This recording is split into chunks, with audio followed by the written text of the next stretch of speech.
آپ نے گفتگو کرتے ہوئے یہ کہا کہ میوزیشین کو بھی اللہ تعالیٰ اجر دے گا. کنٹروورشل بات نہیں ہے. ہمارا اسکول آف تھاٹ ایک الگ اسکول آف تھاٹ کیسے ہو سکتا ہے؟ اسلام تو ایک ہی ہے. میں بتاؤں گا دنیا کو، اکیڈمکس کو، احمد صاحب بریلی صاحب کو. جو آپ نے مجھے سلسلہ بتایا اس میں سید مودودی کا ذکر آپ نے نہیں کیا کہ ایک نے ٹیکسٹ کو شدت سے فالو کرنا ہے اور ایک نے انسانی عقل اور شعور کے ساتھ بھی رہنا ہے. وہ ہدایت عام آدمی تو سمجھ نہیں سکتا، اس لیے کہ عربی نہیں جانتا. تو عام آدمی فزکس کیسے پڑھتا ہے؟ ہر شخص پہ فزکس اور کیمسٹری فرض نہیں ہے. اتنا بڑا اختلاف نہیں، آپ کو ڈاؤٹ پیدا ہو گیا نا. انسانی ایفرٹ تھی. نہیں، آپ کو اپنی عقل بھی استعمال کرنی چاہیے. اس میں کسی بندے کا فہم، کسی کی پرسپشن، کسی کی انڈیویجول ایفرٹ، اس کا سرے سے دخل ہی نہیں ہوتا. تو ہم ٹیکسٹ کے اوپر اتنا رلائے کیوں کریں؟ قرآن نام ہے کتاب کا، وہ بھی بالکل اسی طریقے سے نسل منتقل کرتی ہے آگے. یہ ہسٹری تو حدیث سے ہی منتقل ہوئی ہے. ہسٹری قرآن پاک میں اس طرح سے نہیں ہے جیسے آپ بتا رہے ہیں. یہ بات بالکل بے بنیاد ہے کہ سیدنا عثمان کے زمانے میں انہوں نے کوشش کر کے کوئی چھال پہ قرآن لکھا تھا، کوئی ہڈی پہ لکھا تھا، اس کو جمع کر کے شائع کر دیا. دیکھیں، میں قرآن پاک کو مقدس مان سکتا ہوں، لیکن جمع القرآن کی ایک الگ ہسٹری ہے، میں اس کو بھی کیا مقدس مانوں گا؟ یعنی 10 لاکھ لوگ بخارا سے اٹھے، سمرقند سے اٹھے، کوفہ سے اٹھے، یہاں جمع ہوئے، یہ میدان ہے، آپ کو لا کے بتانا پڑے گا. حافظہ انسان کی پریمیٹیو سٹیج ہے، ایڈوانس سٹیج اس کے لکھنا ہے. میں ہسٹری کے ذریعے قرآن پروف نہیں کر رہا. ہسٹری بڑا کمزور میڈیم ہوتا ہے، ناقص میڈیم ہوتا ہے. حضرت عثمان غنی نے جس نسخے کو مرتب کیا، کیا وہ نسخہ آج کہیں موجود ہے؟ نہ ہو. اگر نسخہ ہوتا نا کوئی، میری ڈاؤٹ فل چیز تھی، مجھے کیا پتا وہ نسخہ رات کو کسی چور نے اٹھا کے تبدیل کر دیا. بڑا سنگین اختلاف ہے یہ، اس کو آپ یہ نہیں کہہ سکتے کہ یہ بہت مائنر سے اختلافات ہیں. بھائی دین جو ہے وہ کوئی آسمانی چیز اس طرح سے نہیں، اس نے انسان سے گفتگو کرنی. عربی بھی ایک ہے، فہم بھی ایک ہے، اور تواتر سے چیزیں بھی منتقل ہوئی ہیں. تو یہ بعد المشرقین کیوں ہے؟ اتنا فرق سمجھ میں. اللہ تعالیٰ ان کی جانوں کو محفوظ رکھے، ہم لوگ بچانے کے لیے بیٹھے ہیں. میں بتا رہے ہیں، ٹیکسی نہیں کہہ رہا. ابن اسحاق سے، ابن ہشام سے، اگر کچھ جو بھی باقیات ہیں، طبقات سعد سے، بدایع نہایا سے، شروع والی ساری چیزیں تو یہاں سے آ رہی ہیں. ایک فساد اور دوسرا قتل، اس کے علاوہ کسی کی جان لی نہیں جا سکتی. تم یہ کہتے ہو کہ گستاخی پر مار دینا چاہیے، بتاؤ قرآن میں کہاں لکھا ہوا؟ 40,000 حدیث کا آپ ایک مجموعہ چھاپ رہے ہیں جو تمام سیاہ ستہ سے اخذ کی ہوئی. سیاہ ستہ تو بہت محدود ہے، ہم تقریباً 70-80 کے قریب مصادر اصلیہ جو ہیں. رسول اللہ صلی اللہ علیہ وسلم نے ایک موقع پہ یہ بات کہی، 10 لوگ بیٹھے ہیں، 10 لوگ جا کے اپنی انٹرپریٹیشنز کر رہے ہیں. آپ نے طریقہ جو ہے مسجد میں جا کر سیکھا یا حدیث کی کتاب پڑھ کے سیکھا؟ میں نے تو اپنے والدین سے سیکھا. نماز تو رسول اللہ صلی اللہ علیہ وسلم کے زمانے میں لوگ پڑھ رہے تھے، قرآن کے آنے سے پہلے پڑھ رہے تھے. اگر ایک مسلم ریاست ہو تو اس میں رہنے والا غیر مسلم اور مسلمان اور ایک کافر اور ایک مجوسی اور ایک یہودی اور ایک ہندو، تمام کے رائٹس برابر ہیں. اسلام کی نظر میں جمہوری ریاست ہوتی ہے یا استبدادی ریاست ہوتی ہے؟ آپ نے کہا کہ یہ قرآن پاک میں ہے، مجھے بتائیں کہاں. مکمل ضابطۂ نجات کہنا چاہیے. آپ نے تو اسلام کو دین کے درجے سے ہی ہٹا دیا، پھر آپ اسلام ری انوینٹ کر رہے ہیں. ہم اسلام کا جو تھاٹ انسانوں کے یہاں ڈیولپ ہوا ہے اس کی ریکنسٹرکشن کر رہے ہیں. خالق مجھ سے ڈائریکٹ تو بات ہی نہیں کرتا. مکمل ضابطہ حیات ہے آپ کا دین، تو مجھے نکال کے دکھائیں. آپ کا بھی ہے. ایک ہے کمیونسٹ اسٹیٹ، ایک ہے ریپبلک، ایک ہے فیڈریشن، ایک ہے مونارکی. وہ مکتبہ فکر جو کہتا ہے اسلام کو اسٹیٹ بنانی چاہیے، وہ یہ کہتا ہے کہ اسٹیٹ وہ جس میں سسٹم اسلام کا ہو. اسلام کو سسٹم دیتے ہی نہیں. اسلام صرف بنیادی اصول بتاتا ہے کہ ہم دونوں نے ایمیزون کے جنگل میں جا کے رہنا. آپ تو میرے ساتھ جائیں گے نہیں. موسیقی طالبان کے نزدیک حرام ہو، میں ان کو رائٹ دیتا ہوں کہ تم اپنے نزدیک یہ تھاٹ امپلیمنٹ نہیں کر سکتے. تو آپ کے خیال میں ووڈکا حرام ہے، وسکی حرام ہے، الکوہل حرام ہے، بیئر حرام ہے، وائن حرام ہے، ریڈ وائن حرام ہے، وائٹ کیا ہے؟ قرآن مجید نے خمر کو ممنوع قرار دیا تو وہاں خمر کی کوئی صنف زیر بحث نہیں ہے، اس کے اثر زیر بحث ہے. آپ امریکہ میں رہتے ہیں؟ ہاں امریکہ میں رہتے ہیں لیکن ہم اچھے ماحول میں رہتے ہیں. سواد اعظم ان سے اتفاق نہیں کرتے. نہ کریں، سواد اعظم ہو یا سواد اصغر ہو. آپ کو اصل میں اصل اسلام کا نہیں پتا. تو یہ ہٹلر کون سا مذہبی نیریٹو پڑھ کے جنگ کرنے گیا؟ ہٹلر کی میں بات نہیں کر رہا، میں کہہ رہا ہوں کہ وہ مقدس نہیں ہے. شیکسپیئر کے شعر میں اور آیت میں فرق ہے. دنیا کی ہر انٹرپریٹیشن، ہیومن انٹرپریٹیشن ایک ہی چیز ہے. Interpretation is the reality. Liberal democracies کے بارے میں جو کچھ بھی لوگ جانتے تھے وہ مڈل ایسٹ کی اسرائیل غزہ وار نے اس کو تہہ تیغ کر دیا. مسلمانوں کو اس وقت آخری درجے میں شکست ہو گئی ہے مسلح جدوجہد میں. کیسے ہیں دوستو؟ آج ہمارے ساتھ ایک مذہبی اسلام کے اسکالر حسن الیاس صاحب موجود ہیں. آپ ان کے نام سے اور چہرے سے بہت اچھی طرح واقف ہیں. یہ تنہا نہیں ہے، ان کے ساتھ ایک صدیوں کا اسکول آف تھاٹ ہے جس پر یہ بات کرتے ہیں. بہت سے خیالات سے ان کے لوگوں کو اختلاف بھی ہے، اور بہت سی اسلام کے بارے میں تشریحات جو ان کی ہیں وہ ہیں جو ان کے مطابق اسلام کی اصل تشریحات ہیں، اور جو اسلام کو اس دور میں، آنے والے دور میں اور ماضی کے دور میں بھی ریلیونٹ رکھنے کے لیے بنیادی باتیں ہیں. ان کے خیال میں اسلام ایک پریمیٹیو مذہب نہیں ہے، جدید مذہب ہے. ہم ان کے سامنے وہ تمام سوالات رکھیں گے، جو وہ مسائل بھی رکھیں گے جو آج ہمیں درپیش ہیں، جن کا پاکستان کی بقا سے تعلق ہے اور جو آپ کے اور میرے تخیل میں اٹھتے رہتے ہیں. تو ہم بات شروع کرتے ہیں. بہت سے مشکل سوال بھی آئیں گے. سر کیا حال ہے آپ کا، اور آپ تیار ہیں؟ جی اللہ کا شکر، آئی ایم ریڈی. سر، مذہب کی ترویج، اس کو سمجھنا اور سمجھانا یہ آپ کا کیریئر ہے یا یہ آپ کی نظر میں آپ کا مقدس مشن ہے؟ دیکھیے، ہر انسان جس وقت دنیا میں آتا ہے وہ اپنی صلاحیت کا جائزہ لیتا ہے، وہ کیا کام کرنا چاہتا ہے. میں نے جس وقت انٹرمیڈیٹ کیا اور بیسک جو نالج ہے براڈ بیس وہ حاصل کر لی، تو میں نے دیکھا کہ میری ذات، میری شخصیت کس چیز کی طرف مائل ہو رہی ہے. ایک ہسٹری بھی تھی میرے خاندان کے بزرگ بڑے لوگ علماء تھے، مجھے بچپن سے مذہب کی گھر میں تعلیم دی گئی، تو میں نے یہ محسوس کیا کہ مجھے دین کی تعلیم حاصل کرنی چاہیے. میں مذہبی شخصیات سے انسپائر ہوا، ان کے کام کو دیکھا، اور پھر اس کے بعد میں نے مذہب کی تعلیم حاصل کرنا شروع کر دی. جب حاصل کی تو وقت گزرنے کے ساتھ ساتھ میری اسپیشلائزیشن اس میں پیدا ہوئی، یہی میرا کیریئر بن گیا، یہی میرا ذریعہ معاش بھی ہے، اور یہی میری ایمبیشن بھی ہے، یہی میرا پیشن بھی ہے، یہی میرا اوڑھنا بچھونا. ذریعہ معاش کیسے ہو سکتا ہے؟ مطلب جو میں جانتا ہوں آپ تو اس کو ایک علمی کاز کے طور پر لے رہے ہیں، ایک مقدس مشن کے طور پر آپ اس کے لیے کام کرتے ہیں، ایفرٹ کرتے ہیں، لوگوں کو سے ملتے ہیں، اور اسلام کی ایک تشریح جو آپ کے خیال میں صحیح ہے، درست ہے، وہ آپ پھیلاتے ہیں. تو یہ پیشہ کیسے ہو سکتا ہے؟ بالکل ہو سکتا ہے، اس لیے کہ جو کام آپ سوسائٹی کے لیے کرنا چاہتے ہیں، اس کام کو کرنے کے لیے اگر آپ اپنے معاش کے لیے کچھ اور کام کریں گے تو نہ صرف یہ کہ آپ اپنا علم حاصل نہیں کر سکتے، بلکہ جو کنٹریبیوٹ آپ سوسائٹی کو کرنا چاہتے ہیں وہ بھی نہیں کر سکتے. شوکت خانم کے اندر ایک ڈاکٹر بیٹھا ہوا ہے، کینسر کا علاج کرنا چاہتا ہے، لوگوں کی خدمت کرنا چاہتا ہے نا. تو شوکت خانم میں وہ جائے گا اور شوکت خانم اس کو کہے جی آپ تو خدمت کرنا چاہتے ہیں، جائیں اپنے پیسے خود کما کے لے کریں. تو دنیا بھر میں جو توانا سوسائٹیز ہوتی ہیں وہ دیکھتی ہیں کہ سوسائٹی کی نیڈ کیا ہے. سوسائٹی کی نیڈ ہے ہیلتھ کیئر، سوسائٹی کی نیڈ ہے سائنس اینڈ ٹیکنالوجی کے ٹیچر، سوسائٹی کی نیڈ ہے اچھے فاضل علماء جو ان کو دین کی ہدایت دیں، تعلیم دیں، تربیت دیں، ان کو اخلاقیات سکھائیں. وہ لوگ جب جاتے ہیں یہ کام کرنے کے لیے تو ان کا گھر کیسے چلے گا؟ اس وقت ہمارے ہاں ملک کے اندر پوری کی پوری بیوروکریسی ہے، وہ ملک کا نظام چلانا چاہتی ہے. کیسے چلتا ہے؟ میری جیب سے پیسہ جاتا ہے، میں ٹیکس دیتا ہوں، میں کنٹریبیوٹ کرتا ہوں حکومت کے کام چلانے کے لیے. عام طور پر اس کو جس طرح سے پیش کیا جاتا ہے کہ جی مذہبی لوگ پیسہ، یہ کیسے؟ بھائی اللہ کا کام ہم کر رہے ہیں، اللہ تعالیٰ ہمیں اس کا اجر دے گا. ایک ڈاکٹر کو بھی اللہ اجر دے گا، ایک میوزیشین کو بھی اللہ اجر دے گا، بٹ اس کی زندگی کیسے گزرے گی؟ لوگوں کی کنٹریبیوشن سے گزرے گی. یا سوسائٹی کنٹریبیوٹ کرے گی یا اسٹیٹ کو چلانے کے لیے سوسائٹی کنٹریبیوٹ کرتی ہے، یونیورسٹیوں کو چلانے کے لیے سوسائٹی کنٹریبیوٹ کرتی ہے. تو مدرسے ہوں، مذہب اسلام کے ادارے ہوں، ایجوکیشن لرننگ سینٹر ہوں، ان کو سوسائٹی دیتی ہے. اس کے اندر ٹرانسپیرنسی ہونی چاہیے جیسے باقی جگہوں پہ ہوتی ہے.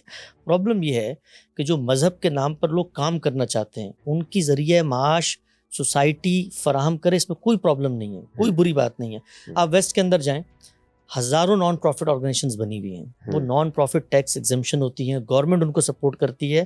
سوسائٹی کے لیے قابل فخر بات ہوتی ہے کہ یار ہم کسی ایسے کاز کے لیے جو دنیا کو بہتر کر سکتی ہے، جو لوگوں کی تعلیم تربیت کا کنٹریبیوٹ کرتی ہے. لیکن ہمارے ملک میں یہ ایک تہمت بن جاتی ہے، مذہبی لوگ، یار مذہبی آدمی کو کیا ضرورت ہے، اس کو کیوں پیسے، اس کا پیٹ نہیں ہے، اس کے بچے نہیں ہیں، اس کا گھر نہیں ہے، اس کو کنٹریبیوٹ کرو، اس کو بہتر سے بہتر سہولت دو.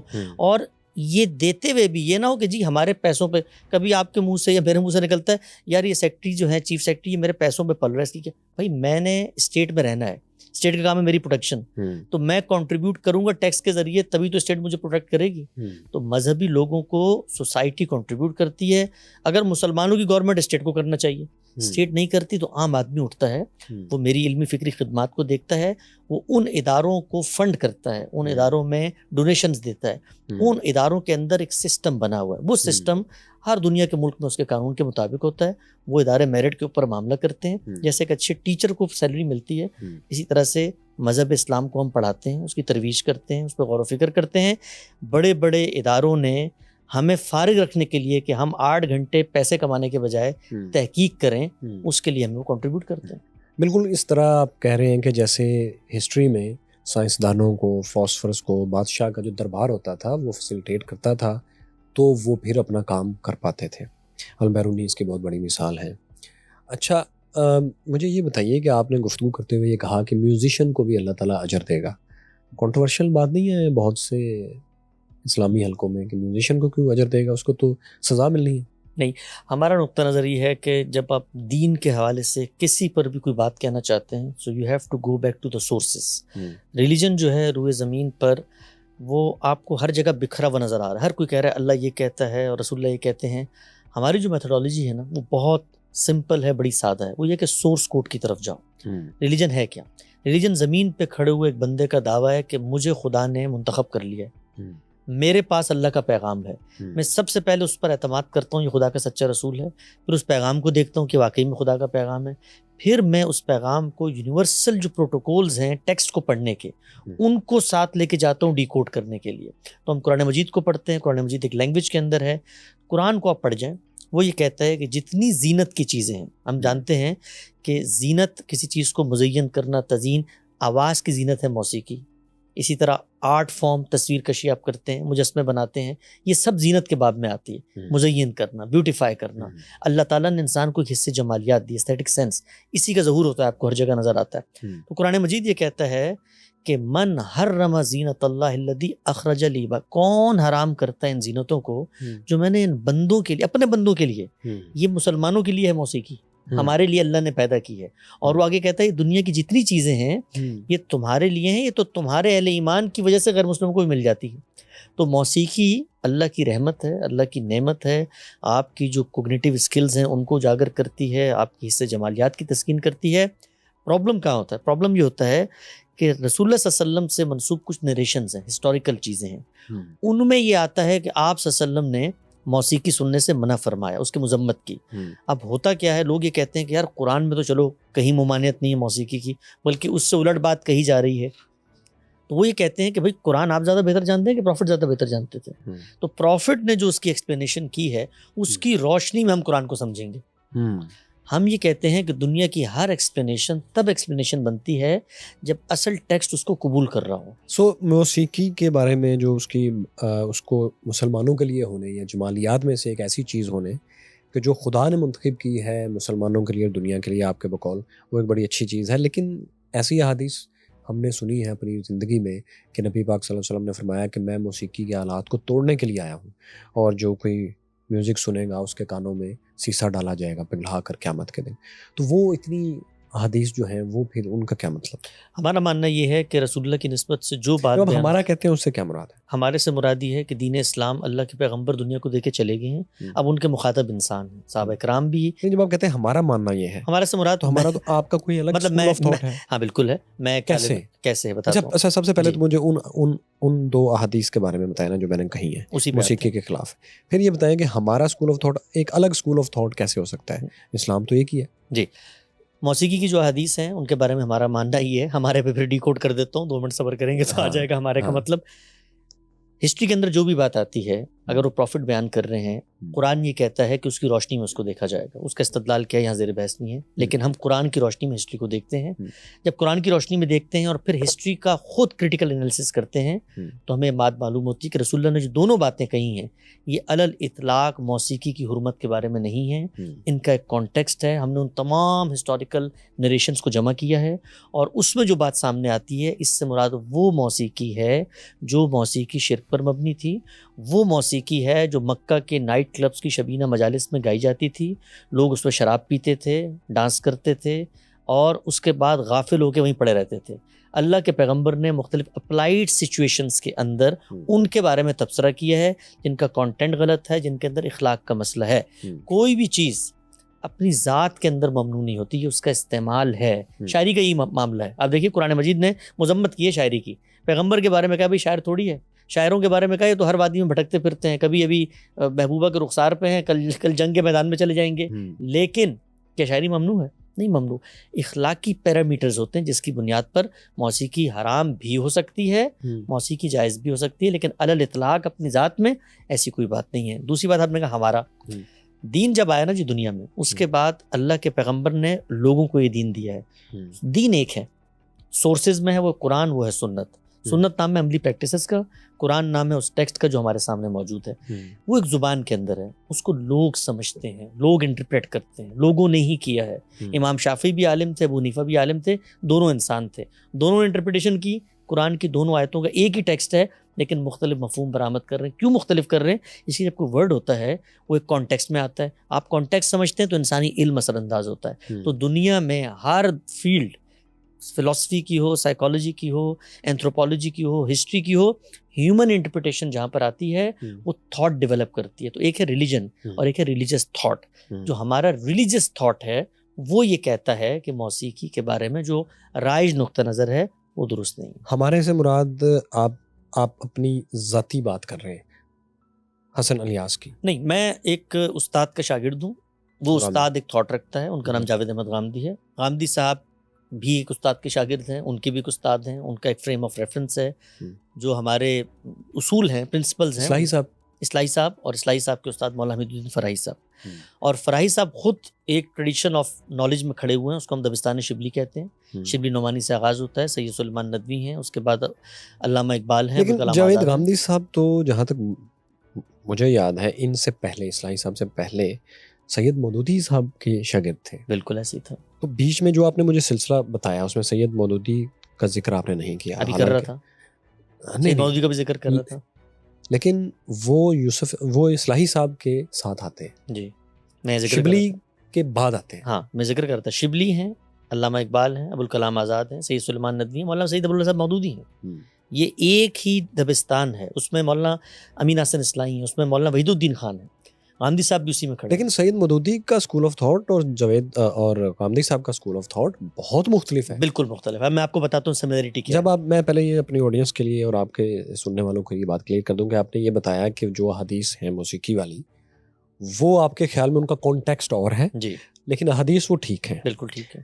نمبر 2 آپ نے یہ بتایا کہ جب آپ کہتے ہیں ہمارے مطابق، تو آپ اس سے آپ کی مراد غامدی صاحب کا وہ اسکول آف تھاٹ ہے جو ایک سلسلہ چلا آ رہا ہے اور آپ بھی اس کے حصے ہیں، یہ آپ کی مراد ہے۔ جی، اب میرا سوال آپ سے نیکسٹ یہ ہے کہ مودودی صاحب تو اس کے بالکل اگینسٹ ہے۔ جی، جتنی بھی فکر غامدی صاحب کی ہے، میری ان کے ساتھ نشستیں بھی ہیں 20-22 سال پہلے، آپ کو بھی میں نے بہت سنا ہے اور آپ کو پتا ہے کہ آپ سے میں اکثر سوالات پوچھتا بھی رہتا ہوں فون پہ، لیکن آپ کا جو خیالات ہیں وہ سید مودودی سے 180 کے اینگل پر الگ ہے۔ مثال کے طور پر وہ یہ سمجھتے ہیں کہ دنیا میں ایک دارالکفر ہے جس کو وہ دارالحرب بھی کہتے ہیں، اور ایک دارالاسلام ہے، یعنی کہ اگر کہیں پر اسلام نہیں ہے تو وہ جگہ دارالحرب، وہ ایک جنگ کی جگہ ہے، وہاں آپ کو کسی بھی طرح اسلام نافذ کرنا ہے، جبکہ غامدی صاحب تو اس بات کو نہیں مانتے۔ تو یہ جو اتنا ایک صرف یہ مثال ہے، تو اتنا فرق آیا، موسیقی میں بھی یہ فرق ہے، اتنا زیادہ فرق آیا، یہ کب اور کیسے اسکول آف تھاٹ میں آیا؟ اور آپ بھی ظاہر اس کے ساتھ ہیں، جی بتائیے۔ دیکھیے، یہ جو گروپ آف پیپل ہیں جن کا میں نے نام لیا نا، یہ لوگ اصلاً اس جگہ پہ نہیں کھڑے ہوئے جہاں پر ہماری پوری امت کی میتھڈالوجیز کھڑی ہوئی ہیں۔ ہمارے 3 ڈومیننٹ اسکول آف تھاٹس ہیں پوری امت کے اندر، آج تک اسلام کو جو سمجھا گیا ہے وہ 3 ہی ہیں۔ ایک ہے سلفی تعبیر، وہ جو سلفی تعبیر، شروع سے بات کر رہے ہیں، شروع سے بات کر رہا ہوں، سلفی 632 کے بعد سے نہیں، 632 سے بہت پہلے، امام شافعی کے زمانے سے، 632 عیسوی کے بعد سے، ہاں ٹھیک ہے، اس کے بعد سے امام شافعی ہیں جو آپ کو پہلی صدی کے خاتمے پر دوسری صدی کے آغاز پہ نظر آتے ہیں۔ امام شافعی سب سے پہلے آدمی جنہوں نے اصول مرتب کیے ہیں دین اسلام پر غور و فکر کے۔ لیکن 632 سے امام شافعی کے بیچ میں ایک گیپ ہے، دہائیوں کا گیپ ہے۔ ہاں، اس کے اندر تابعین موجود ہیں، صحابہ موجود ہیں، خود امام شافعی جو ہیں انہوں نے تابعین سے علم حاصل کیا ہے۔ یہ جو میتھڈالوجی ہے، سلفی منہاج ہے، اس کے بارے میں یہ جان لیں کہ ان کی اصل کی حیثیت کس کو ہے۔ یہ کہتے ہیں کہ جو کچھ قرآن میں آیا ہے، سنت میں آیا ہے، اس کو ہسٹوریکل نریشن جو ہیں پروفٹ کی اور ان کے صحابہ کی، اس کی روشنی میں دیکھنا ہے۔ یہ پہلی میتھڈالوجی ہے۔ دوسری جو میتھڈالوجی ہے وہ فقہی منہاج کی ہے۔ آپ نے اپنا جواب اس اینگل پہ رکھنا ہے کہ سید مودودی سے جاوید غامدی اتنا مختلف کیوں؟ بالکل اسی پہ آؤں گا۔ دوسرا ہے کہ یہ میں کہیں آپ کو بہت زیادہ ڈیٹیل وہ تھیولوجی نہیں بتاؤں گا کہ بھئی مذہبی علماء کیا، سیدھی بات کروں گا آپ کے ساتھ، تاکہ ہمارے جو بات ہماری لوگ سنیں ان کو پن پوائنٹ ڈائریکشن نظر آئے کہ ہم کس طرف بات کر رہے ہیں۔ پریسائزلی بتاؤں گا۔ فقہی منہاج ہے، وہ کنسنسس پہ کھڑے ہوئے ہیں۔ کنسنسس سے مراد قرآن کی انٹرپریٹیشن ہو، سنت کی انٹرپریٹیشن ہو یا ہسٹری کی انٹرپریٹیشن ہو، جو اجماع کہے گا، میجورٹی کہے گی، ہم نے اس کے ساتھ کھڑا ہونا ہے۔ تیسرا جو اسکول آف تھاٹ ہے وہ تصوف کا، اس وقت زیر بحث نہیں ہے۔ ہم لوگ جو بات کرتے ہیں، ہم سے مراد یہ دبستان شبلی کا گروہ عموماً اور فکر فراہی اس میں خصوص، یہ گروپ آف پیپل کہتا ہے براہ راست غور کرو قرآن و سنت پہ، براہ راست انڈیویجولی آپ غور کرو۔ جہاں تک بات ہے مولانا مودودی کی، تو مولانا مودودی اپنی ذات میں یہ رمق رکھتے ہیں کہ براہ راست غور و فکر کیا جائے، خود انہوں نے کیا، کئی نتائج نکالے، لیکن نتیجے کے اعتبار سے وہ اجماع امت کے ساتھ کھڑے ہوئے ہیں۔ تو غامدی صاحب کا اگرچہ آغاز مولانا مودودی کی فکر سے ہوا، وہ اسی تھاٹ کو درست سمجھتے تھے۔ مولانا مودودی روایت کے اندر جو چیزیں آ رہی ہیں ان کو بھی ایکسیپٹ کرتے ہیں، ان کے اندر مجتہدانہ بصیرت بھی ہے، براہ راست غور بھی کرتے ہیں۔ ہی از اے کمبینیشن، یہ اسکول آف تھاٹ ریفائن ہوا ہے مولانا فراہی پہ آ کے. فراہی صاحب نے پرنسپلز بنائے ہیں پہلی دفعہ اس اسکول آف تھاٹ کے، جس کو ہم فکر فراہی کہتے ہیں. وہ یہ کہتے ہیں دین سے متعلق جو بات کرو گے اس کو قرآن کی روشنی میں دیکھنا ہے. تو غامدی صاحب اور مولانا مودودی میں اتنا بوتھ کیوں آیا، ان کی فکر میں اتنا تبدیلی کیوں ہوئی؟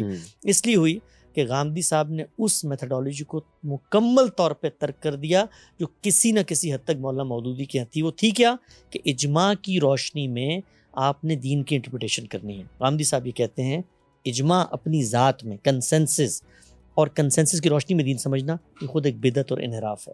آپ کو یوں نہیں لگتا کہ سید مودودی سمیت بہت سے جو اسکول آف تھاٹ ہیں جن کی کہ اب آپ لوگ ان کے ساتھ نہیں کھڑے، بیسیکلی تو وہ آپ مجھ سے زیادہ اسلام کی تاریخ کو جانتے ہیں کہ ابن تیمیہ اور امام احمد بن حنبل، اور یہ وہ پوری ایک لڑی ہے جو پھر مصر میں اخوان المسلمین کی شکل میں ظاہر ہوئی، یہاں جماعت اسلامی کی شکل میں، جس کی ایک متشدد شکل ہمیں پھر القاعدہ وغیرہ کی شکل میں نظر آئی، اور ابداش کی، کہ جو کہ ایکسٹریم پر جاتا ہے ٹیکسٹ کو لے کر، اور اس میں وہ انسانی شعور کی نفی ہی کر دیتا ہے کہ اگر ٹیکسٹ میں ایک چیز ثابت ہو رہی ہے تو پھر انسانی عقل اور شعور اس کے سامنے نہیں ٹھہریں گے. تو آپ کو یہ نہیں لگتا کہ فکر فراہی جو ہے بیسیکلی اب سے نہیں، اوائل سے ہی، بہت شروع سے ہی، اسلام کی دوسری صدی سے ہی ایک بہت بڑی تفریق کے نتیجے میں دو اسکول آف تھاٹ بن گئے تھے؟ باقی اور بھی اسکول آف تھاٹ تھے لیکن اس زمن میں کہ ایک نے ٹیکسٹ کو شدت سے فالو کرنا ہے اور ایک نے انسانی عقل اور شعور کے ساتھ بھی رہنا ہے. تو آپ اس گروپ میں چلے گئے ہیں جو کہ ٹیکسٹ سے دور ہے. ٹیکسٹ کے ساتھ تو ہے لیکن وہ ٹیکسٹ کے ساتھ انسانی عقل جو کہ ایک دفعہ پھر آپ کی خیال میں خدا ہی کی دین ہے، اسی طرح جیسے قرآن اور حدیث اور اسلام خدا کی دین ہے، تو اس کو ان دونوں کو سامنے رکھ کر آپ لوگ فیصلہ کرتے ہیں، جس کو آپ نے کہا کہ ہر شخص نے اپنا اجتہاد کرنا ہے، اس کو دیکھنے کے بعد اپنی عقل لڑانی ہے. تو یہ تو آپ بالکل اس اسکول آف تھاٹ کے ساتھ جا رہے ہیں جو کہ اجماع نے مسترد کر دیا ہوا ہے اسلامی تاریخ میں. جی دیکھیے، ہم لوگ جس طرح سے چیزوں کو سمجھتے ہیں نا، وہ بیس کرتا ہے بنیادی طور پہ ٹیکسٹ پہ. جس وقت ہم قرآن مجید کی بات کرتے ہیں تو میں اگر آپ کو بتاؤں کہ ہم قرآن کو سمجھتے کیسے ہیں، تو ہم سب سے پہلے ٹیکسٹ کو دیکھتے ہیں. ٹیکسٹ ایک زبان میں ہے، ہم یہ کہتے ہیں جس زبان میں ہے، زبان میں چیز کو سمجھنے کے کچھ یونیورسل پرنسپلز ہیں. ان پرنسپلز میں پہلی چیز ہے لفظ کو دیکھو، لفظ کا معنی کیا ہے، لفظ سینٹنس اسٹرکچر میں کیا آ رہا ہے، اور جملے کا کانٹیکسٹ کیا ہے. اختلاف یہ نہیں ہے ہمارا اور مولانا مودودی کا کہ وہ ٹیکسٹ پہ ریلائی کر رہے ہیں اور ہم ٹیکسٹ سے باہر کوئی ریشنیلٹی کی روشنی میں یا کامن سینس کی روشنی میں اس کو پریولنگ تھاٹ مان کے اس کی طرف آ رہے ہیں. فرق یہ ہے کہ جس طرح ٹیکسٹ کو سمجھنا چاہیے ہے اس کے جو پرنسپلز اور میتھڈالوجی ہے اس میں فرق ہے. ہم ٹیکسٹ کو جب سمجھتے ہیں ہم ود ان دا ٹیکسٹ یہ کلیم کرتے ہیں کہ جو بات تم کر رہے ہو، مثال دیتا ہوں آپ کو، مثال بڑا اچھا کام کرتی ہے، آپ نے بڑی اچھی مثال دی. آپ کو متشددانہ رویے نظر آتے ہیں. قرآن میں آیت ہے سورہ توبہ کے اندر، فقتل المشرکین، جہاں مشرک ملے مار دو، حیث وجدتموہم، اور گھات لگا کے بیٹھے ہوں وہاں بھی ان کو مار دو. اب ٹیکسٹ تو آ گیا، جملے کا ترجمہ وہ بھی یہی کر رہے ہیں، ہم بھی یہی کر رہے ہیں. کانٹیکسٹ کیا ہے؟ پورے قرآن کو دیکھیں گے، سگنیفیکنس کیا ہے، کوہیرنس کیا ہے. تو ہم قرآن سے کہیں باہر نہیں جاتے، ان کی طرف جائیں. وہ کیا کریں گے؟ کہیں گے یہ ٹیکسٹ ہے، فقتل المشرکین، مشرکین کو مارو. آؤ دیکھتے ہیں ہسٹری میں کیا ہوا، مارا گیا تھا، دیٹس مین اب مارے جائیں گے. آؤ دیکھتے ہیں پوری امت کیا کہتی ہے، سب کو مارنا ہے، مارے جائیں گے. تو فرق یہ نہیں ہے کہ ہم ٹیکسٹ کی اپنی انٹرپریٹیشن کر رہے ہیں، فرق یہ ہے کہ ہم ٹیکسٹ کو غیر معمولی اہمیت دے رہے ہیں، اور وہاں پر ٹیکسٹ کی حیثیت اصل کی نہیں ہے، وہاں پر اصل کی حیثیت ہسٹری کو ہے یا اجماع کو. اجماع کی روشنی میں ٹیکسٹ سمجھا جائے گا. ہم یہ کہتے ہیں ٹیکسٹ کی اپنی روشنی میں ٹیکسٹ کو سمجھا جائے گا. اچھا، یہ جو آپ نے بات کی اس میں دیکھیں آپ میں اور اس اسکول آف تھاٹ میں ٹیکسٹ تو ہو گیا کامن، لیکن یہاں ایک اور مسئلہ بھی پھر آ گیا. جب آپ ٹیکسٹ پر جائیں گے تو پھر سب سے پہلے یہ مسئلہ پیدا ہوگا کہ ایک کویسچن کے طور پر یہ چیز میں آپ کے سامنے رکھ رہا ہوں کہ پھر اسلام اور مذہب جو ہے یہ ایک عام آدمی کے سمجھنے کی چیز رہ نہیں جاتی. کیونکہ اگر آپ ٹیکسٹ کی طرف گئے ہیں تو پھر سب سے پہلے تو یہ کہ دنیا کے 3% کے قریب لوگ ہیں جو عربی سمجھتے ہیں، 3-4% اتنا ہی ہے. اب باقی 96-97% لوگ تو عربی نہیں سمجھتے. تو سب سے پہلے تو آپ کو اس کو سمجھنے کے لیے، اگر یہ ہر شخص کے لیے ہے تو عربی سمجھے گا. اس کے بعد کانٹیکسٹ کو سمجھنے کے لیے ہسٹری پڑھے گا. ہسٹری ٹھیک ہے یا نہیں اس کے لیے کنٹمپریری ہسٹری پڑھے گا. پھر اس کو سمجھنے کے لیے کہ اس کی کیا کیا تشریحیں ہوئیں، پھر ان کتابوں کو پڑھے گا. پھر وہ حدیث کو پڑھے گا، پھر وہ شرح حدیث کو پڑھے گا، پھر وہ اصول حدیث کو پڑھے گا، پھر وہ اصول تفسیر کو.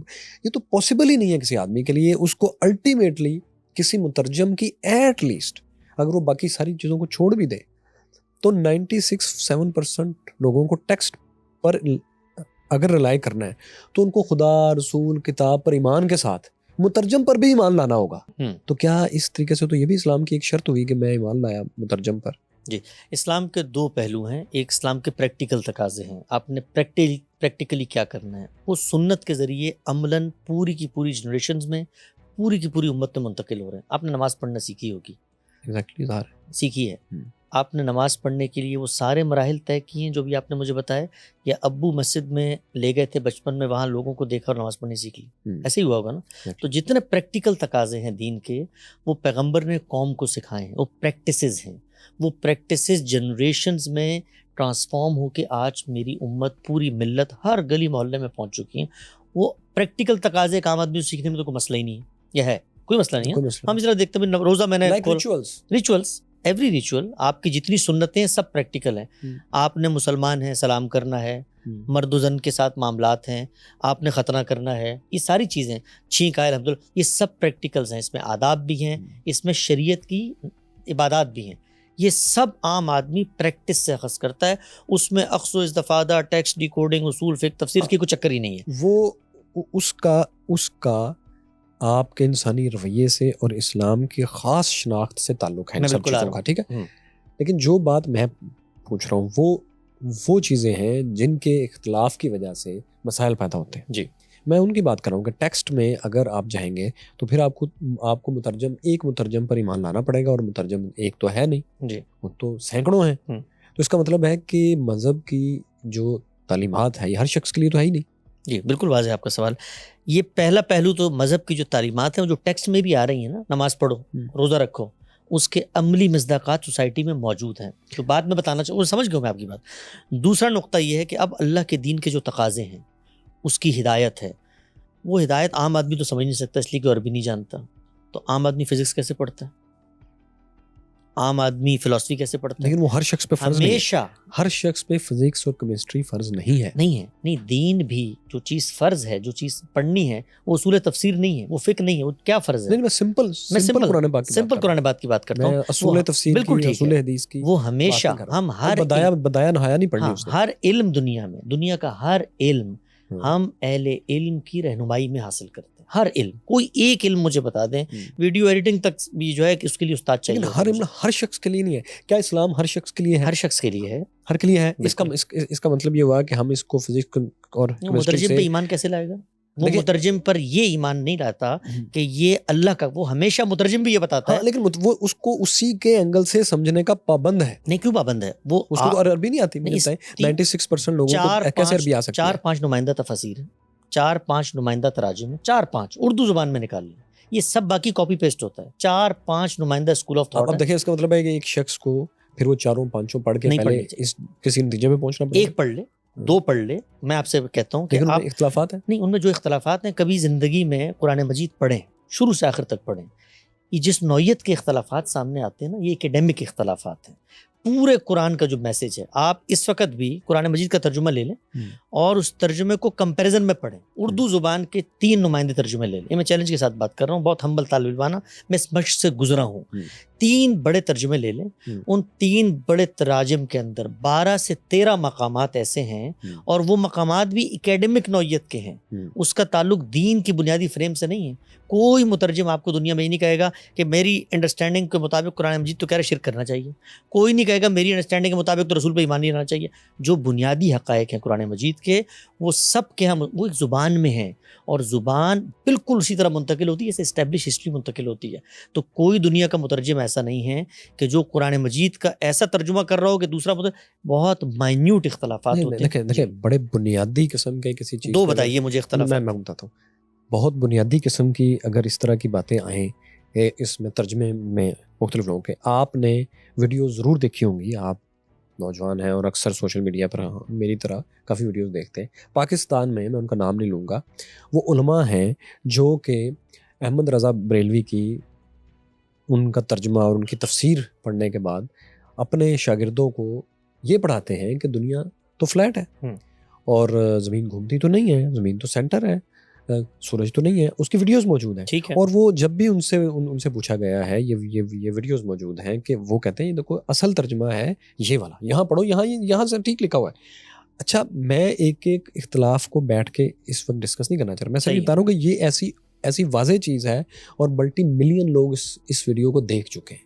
یہ اسی ملک میں اردو زبان میں کی ہوئی اوائل تراجم میں سے ایک ہے.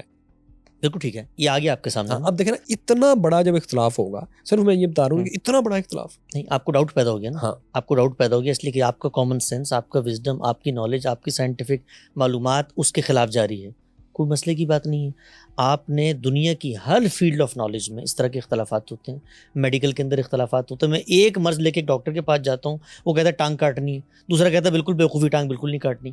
ہر جگہ پہ اختلاف ہوتا ہے. اختلاف سے کبھی نہیں گھبرانا چاہیے. عام آدمی, بتا رہا ہوں, عام آدمی کیسے فیصلہ کرے گا؟ عام آدمی نے فیصلہ کرنا ہے نا.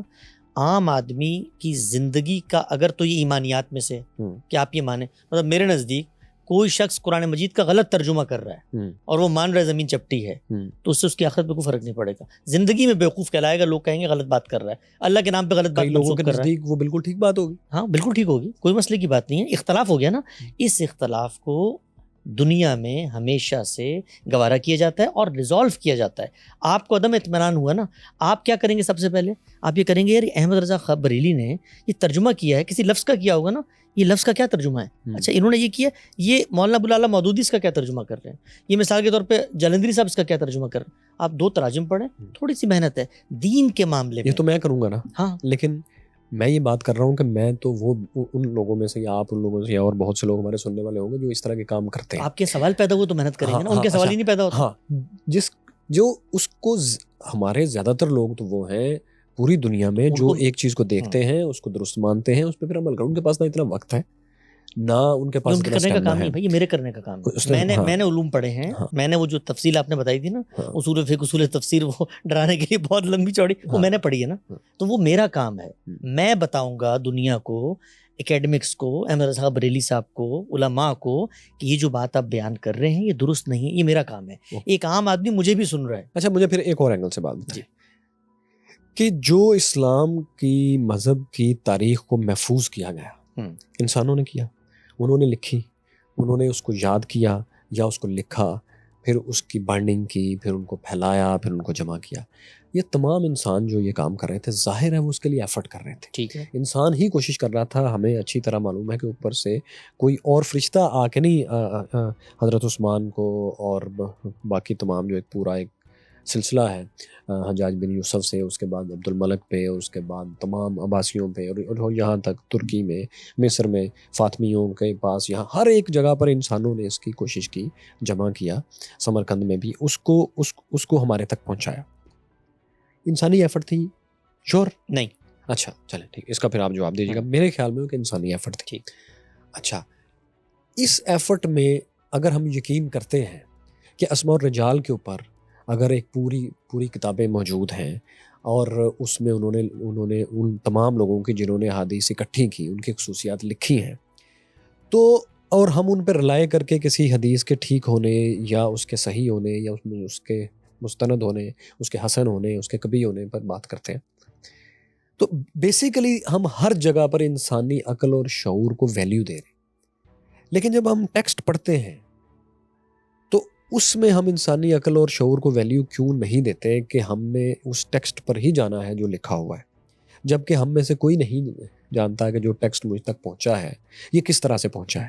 اس کے پاس ایک پرنٹنگ میں ایک چیز ہے جس کی بیک سائڈ پر یا فرسٹ پیج پہ ایک ڈیٹ لکھی ہوگی جب وہ پرنٹ ہوا, اس سے پیچھے اس کا تسلسل کیا ہے کوئی نہیں جانتا, اس نے پرسنلی نہیں دیکھا ہوا.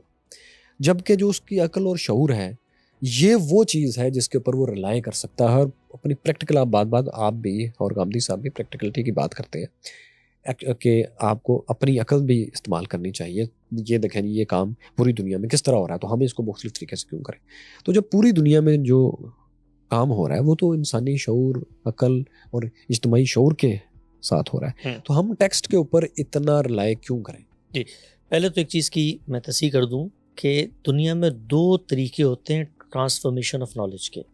ایک طریقہ ہوتا ہے ہسٹری کا طریقہ, اس کو علم کی اصطلاح میں اخبار احاد کہا جاتا ہے، سنگل انڈیپینڈنٹ انڈیویجول رپورٹنگ۔ دوسرا طریقہ ہوتا ہے اس کنسنسس کا، اسٹیبلش طریقے سے ہسٹری کو آگے کمیونیکیٹ کرنے کا۔ جہاں تک تعلق ہے دین کے سورسز کا، سورسز دو چیزوں کا نام ہے، قرآن اور سنت۔ سنت پریکٹیکل چیزوں کا نام ہے، پریکٹیکلی نسل منتقل کرتی ہے آگے، اور قرآن نام ہے کتاب کا، وہ بھی بالکل اسی طریقے سے نسل منتقل کرتی ہے آگے۔ اس میں کسی بندے کا فہم، کسی کی پرسیپشن، کسی کی انڈیویجول ایفرٹ، اس کا سرے سے دخل ہی نہیں ہوتا۔ یہ بات بالکل بے بنیاد ہے کہ سیدنا عثمان کے زمانے میں انہوں نے کوشش کر کے کوئی چھال پہ قرآن لکھا تھا، کوئی ہڈی پہ لکھا تھا، اس کو جمع کر کے شائع کر دیا۔ ہم نے بڑی تفصیلی اس پہ سیریز کی ہے، لوگ دیکھنا چاہیں اس کو ضرور دیکھیں، قرات کا اختلاف۔ اس میں بتایا کہ قرآن کیسے منتقل ہوا ہے۔ قرآن ایک اسٹیبلش ہسٹری کے ڈاکومنٹ کے طور پہ آیا ہے۔ رسول اللہ صلی اللہ علیہ وسلم نے دنیا میں 4، 6، 8، 10، 20 لوگوں کو قرآن نہیں دیا، 1 لاکھ سے زائد کی تعداد ہے خطبہ حجۃ الوداع میں۔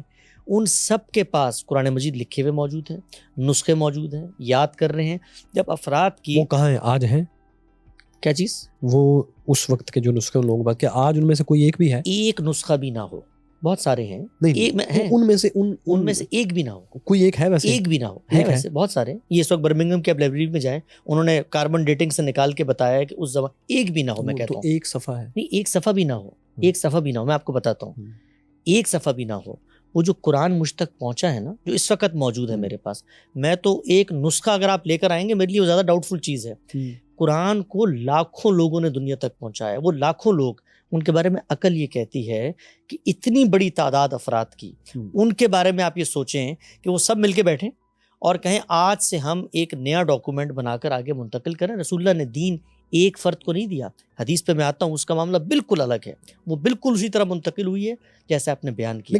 لیکن جمع القرآن کی بھی جو آپ بات کر رہے ہیں، اس کی جو آپ پوری ہسٹری بیان کر رہے ہیں، یہ ہسٹری تو حدیث سے ہی منتقل ہوئی ہے، بالکل بھی نہیں۔ یہ ہسٹری قرآن پاک میں اس طرح سے نہیں ہے جیسے آپ بتا رہے ہیں۔ نہیں، ہسٹری بطور ہسٹری رسول اللہ کی وہ تو حدیثوں میں آئی ہے، قرآن کیسے منتقل ہوا سوال یہ ہے۔ تو یہ ہسٹری کہاں ہے؟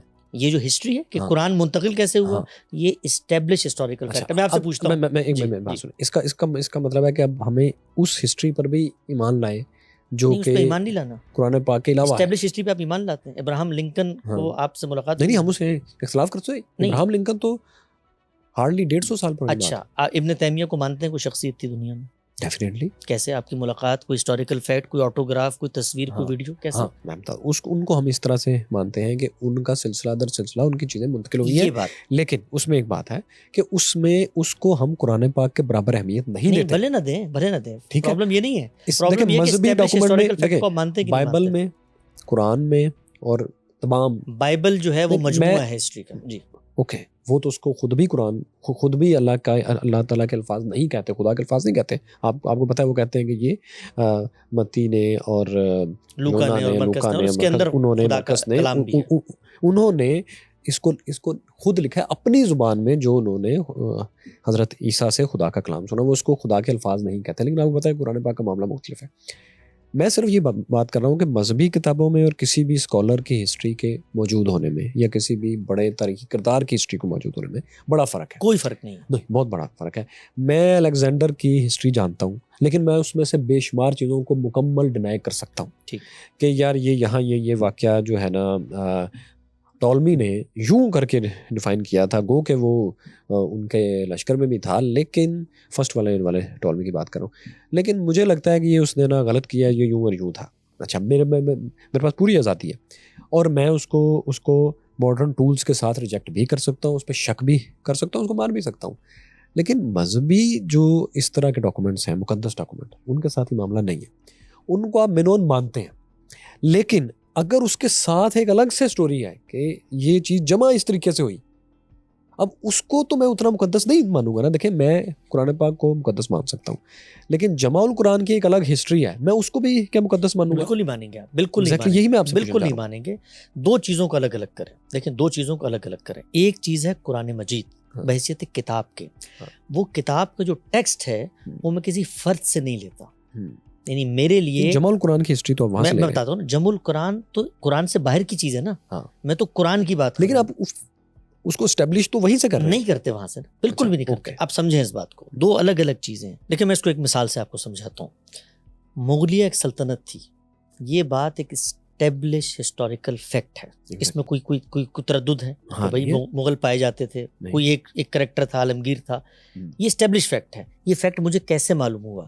اس لیے کہ اس فیکٹ کو کسی ایک ہسٹری کے نیریٹر نے مجھ تک نہیں پہنچایا.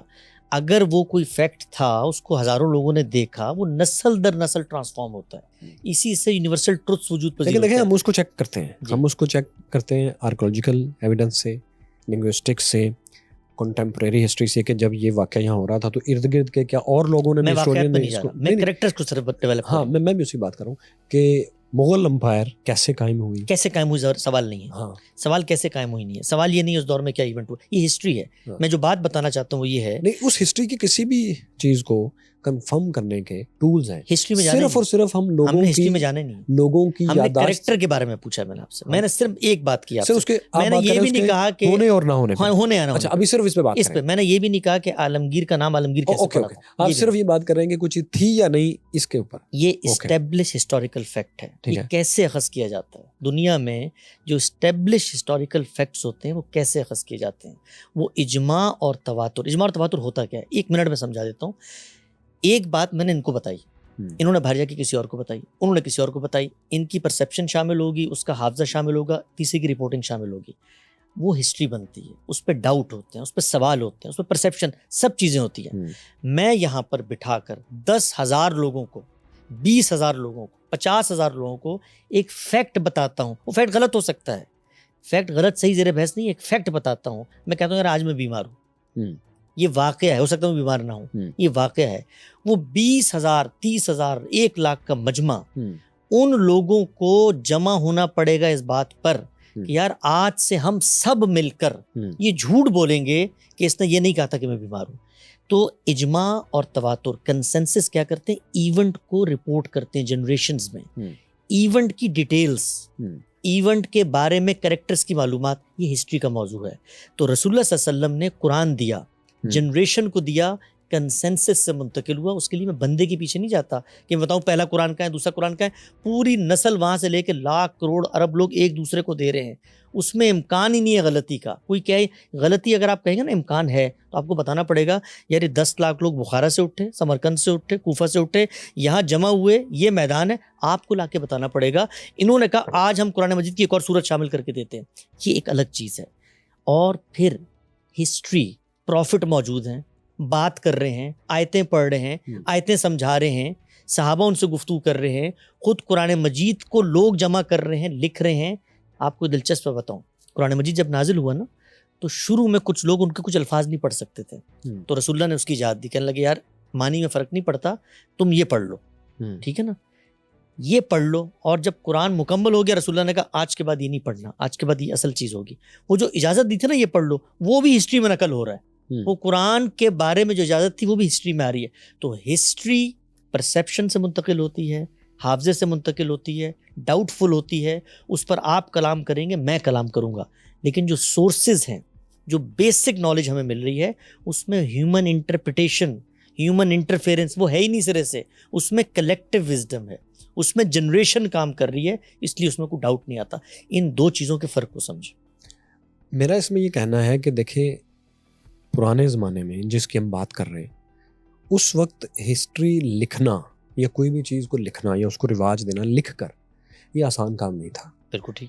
کاغذ لے کے آنا، اس کو پرنٹ کرنا، اور سب سے اہم کام اس کو محفوظ رکھنا ایک لمبے عرصے کے لیے، صدیوں کے لیے تقریباً ناممکن کام تھا. کسی بھی کیوں محفوظ رکھنا؟ ہر مسلمان پیدا ہو رہا ہے، وہ گھر پہ لکھ رہا ہے، کاغذ عرب میں موجود ہے، قرآن مجید میں ذکر آتا ہے. پہلے پوری بات سنیں. میں یہ کہنا چاہ رہا ہوں کہ جو چیزیں تاریخ میں قبل از تاریخ کی بھی ہمارے تک آئی ہیں، سٹون ایج کے دور کی بھی، ان کے آنے کا ایک طریقہ ہے. کچھ چیزیں جو ہیں پتھروں پر لکھی گئیں اور وہ آج تک لکھی ہوئی ہیں، آپ کاربن ڈیٹنگ سے اس کو چیک کر سکتے ہیں. بہت سی چیزیں نہیں لکھی گئیں، سینہ در سینہ آئیں، اس کے بعد کسی وقت لکھی گئیں. اور جب لکھی گئیں تو وہ دور تھا جب کاغذ اور قلم اور پرنٹنگ اور اس کو محفوظ کرنا، اس کو پھیلانا بہت امیر لوگ یا بادشاہوں کے علاوہ کسی کے بس کی کام نہیں تھا. چائنیز ہسٹری میں بہت بڑی ایک کتاب ہے دا آرٹ آف وارز، سانزو کی، اس کا ایک ہی ورژن ہے. اور وہ قبل از تاریخ سے آ رہی ہے. اس کے دو ورژن تو نہیں ہے, اس کے 3 بھی نہیں ہے. کیوں؟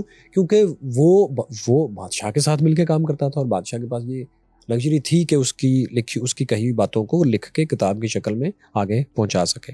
عام شخص کے پاس تو یہ کیپیبلٹی نہیں ہے.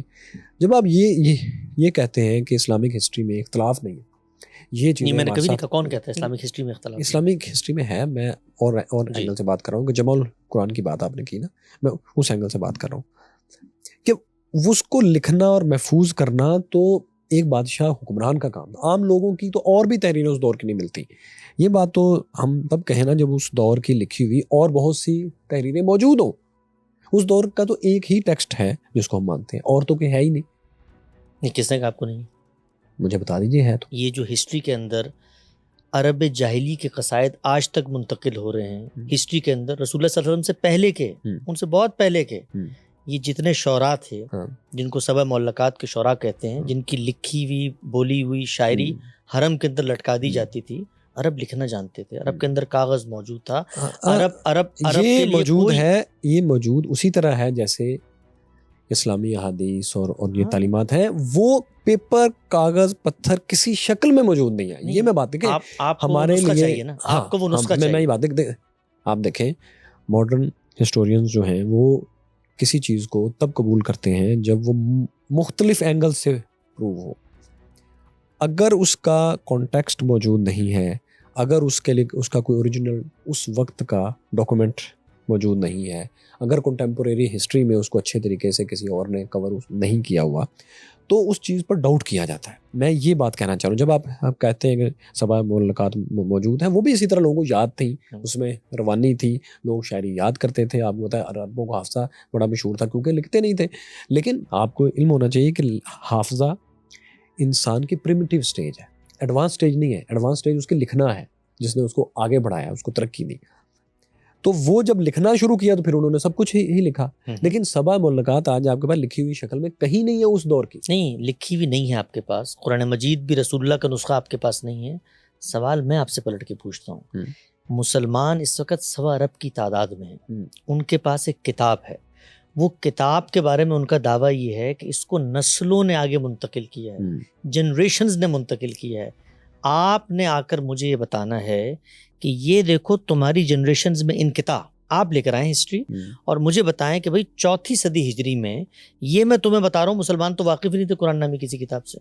5ویں صدی ہجری میں تو یہ دیکھو انقطاع ہے, میں تمہیں بتا رہا ہوں یہ مسلمانوں کے علماء ہیں, یہ کہتے ہیں ہم تو جانتے ہی نہیں قرآن کیا, یا ان کے پاس یہ قرآن موجود ہے, اس قرآن کے اندر تو 15 اور صورتیں جو تمہارے قرآن میں ہے نہیں. یہ آپ کو ہسٹری سے لا کر دینا ہے. میں ہسٹری کے ذریعے قرآن پروف نہیں کر رہا. ہسٹری بڑا کمزور میڈیم ہوتا ہے, ناقص میڈیم ہوتا ہے. میں کنسنسس کے ذریعے کر رہا ہوں, اسٹیبلش فیکٹ کے ذریعے کر رہا ہوں.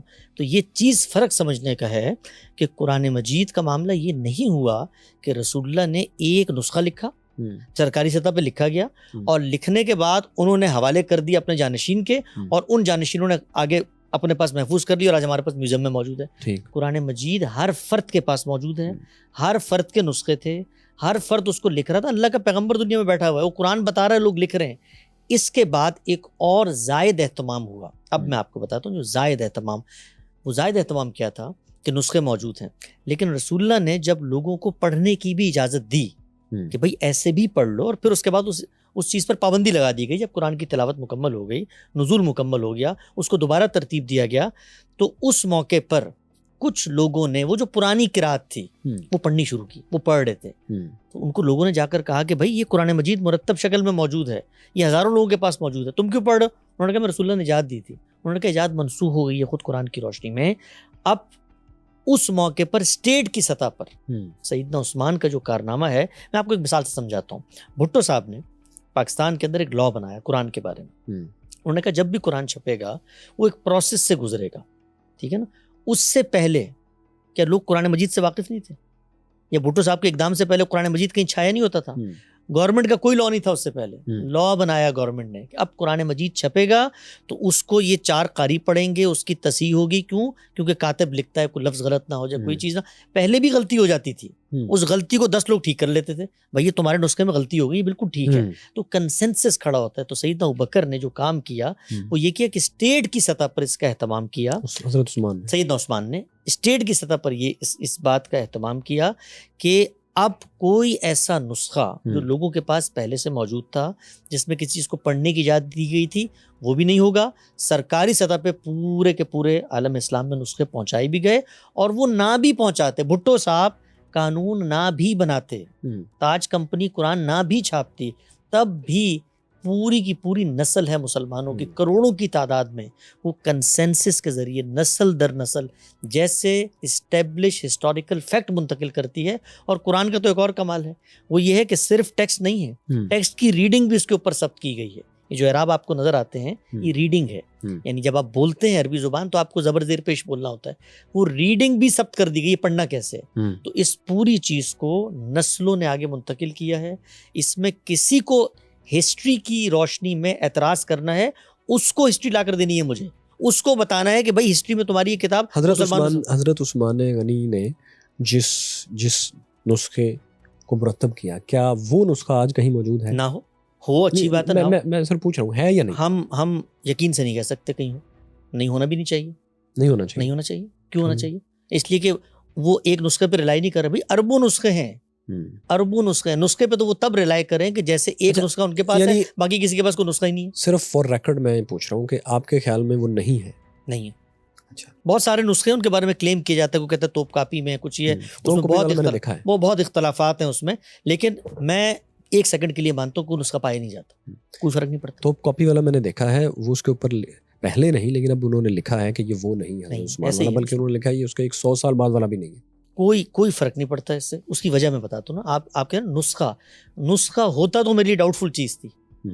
اگر نسخہ ہوتا نا کوئی ایک، میرے لیے ڈاؤٹ فل چیز تھی. مجھے کیا پتا وہ نسخہ رات کو کسی چور نے اٹھا کے تبدیل کر دیا ہو. مجھے کیا پتا کوئی یہودیوں نے اپنا نسخہ بنایا ہو اور سیدنا عثمان والے نسخے کی کاپی بنا کے مجھے دے دی ہو. نسخہ ڈاؤٹ فل چیز ہے. جن مسلمانوں کی جن لوگوں کی آپ حافظے پہ اعتبار کر رہے ہیں، حافظے پہ نہیں، صرف حافظہ نہیں ہے، صرف حافظہ نہیں، وہ حافظہ لکھا ہوا منتقل ہو رہا ہے. میں اسی کی بات کر رہا ہوں کہ کلیکٹیو حافظے پہ آپ نے شروع میں اعتبار کیا، کیونکہ آپ نے خود کہا کہ تواتر سے منتقل ہونا زیادہ اہم ہے.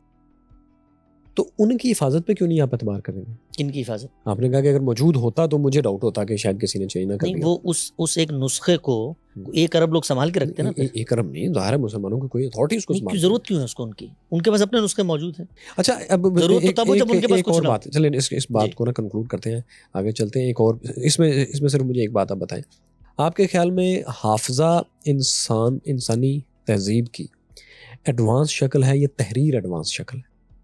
دیکھیے، حافظہ اور تحریر دونوں ایوالو ہوئے ہیں اور دونوں ڈیولپ ہوئے ہیں. تحریر جو آپ کو آج نظر آتی ہے، رسم الخط، وہ بھی وقت کے ساتھ ساتھ ڈیولپ ہوئی ہے. اور حافظے کا ایڈوانس شکل کیا ہے؟ ایڈوانس شکل سے مراد کیا ہے؟ دیکھیں، حافظہ ایک بایولوجیکل چیز ہے جو ایک پڑھے لکھے اور غیر پڑھے لکھے، ایون کسی میں بھی جو انسانوں کے علاوہ بھی مخلوقات ہیں، ان کا بھی تھوڑا بہت حافظہ ہوتا ہے. ٹھیک ہے، لیکن جو چیز انسان کو بہت آگے لے کر گئی ہے میرے خیال میں، وہ تحریر ہے، نہ کہ حافظہ. ٹھیک ہے، تو کیا فرق؟ تو میرے خیال میں تحریر ایڈوانس چیز ہے، حافظہ انسانی تہذیب میں ایک پرمیٹیو چیز ہے. کیا فرق پڑتا ہے اس سے؟ یعنی ہوگا، ممکن ہے آپ کی بات ٹھیک ہو، اس سے قرآن کی بحث پہ کیا سوال ہوتا ہے؟ نہیں، وہ آپ نے جو بات کی نا کہ تواتر سے آیا، نہیں، تواتر صرف حافظہ نہیں ہوتا، تواتر عملی ہے، اجماع ہے الفاظ کے اوپر، لوگ پڑھ رہے ہیں. اچھا، اور تواتر عملی کا مطلب ہے لوگ لکھ رہے ہیں اس کو، لکھی ہوئی فزیکل ٹینجیبل چیز آگے منتقل ہو رہی ہے. اچھا، آج کی دنیا میں جتنے مسلمان موجود ہیں، اب تک آتے اتنے فرقے، اتنے اسکول آف تھاٹ، اور کئی جگہوں پر اتنا زیادہ اختلاف کہ پاکستان میں ہی جہاں آپ بیٹھے ہیں، یہاں ایک طبقہ یہ کہتا ہے کہ جس پر آپ کو گستاخی کا احتمال ہے اسے مار دیا جائے، یا اس کو اسٹیٹ پکڑ لے یا پھر ہم مار دیں گے. جبکہ آپ جیسے لوگ اور بہت سے اور اسکالرز اس بات کو نہیں مانتے کہ گستاخی کیا ہے اور کیا نہیں ہے، اس معاملے کو ڈیل کیسے کرنا چاہیے. مطلب یہ ایک اختلاف ہے نا. ٹھیک ہے، اور بڑا سنگین اختلاف ہے یہ، اس کو آپ یہ نہیں کہہ سکتے کہ یہ بہت مائنر سے اختلافات ہیں، اسی طرح کے سنگین اختلافات ہیں، جیسے کہ اسلامی ریاست قائم کرنی چاہیے یا نہیں، اگر کرنی چاہیے تو کیا وہ عالمگیر ہوگی، اور اگر عالمگیر قائم کرنی ہے تو اس کے لیے کس حد تک جانا ہے۔ سید مودودی میں اور آپ لوگوں میں بھی بہت اختلاف ہے۔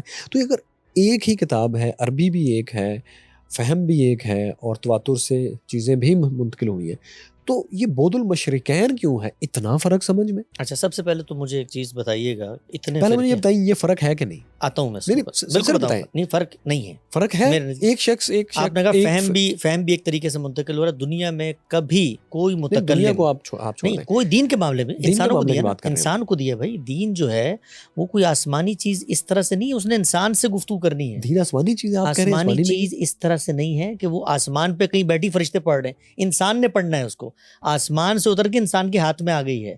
جب انسان کے ہاتھ میں آئی ہے تو اب انسان کی جتنی کمیاں ہیں، جتنی کوتاہیاں ہیں، ان کا اطلاق ہوگا اس کے اوپر۔ یعنی اللہ تعالیٰ نے قرآن کے ساتھ ساتھ انسان کو فرشتہ نہیں بنا دیا، انسان ہی ہے۔ ایک چیز میں آپ سے عرض کرتا ہوں، آپ نے کہا اتنے فرقے ہیں، ان تمام فرقے جو کچھ موجود ہیں ان کا قرآن الگ ہے؟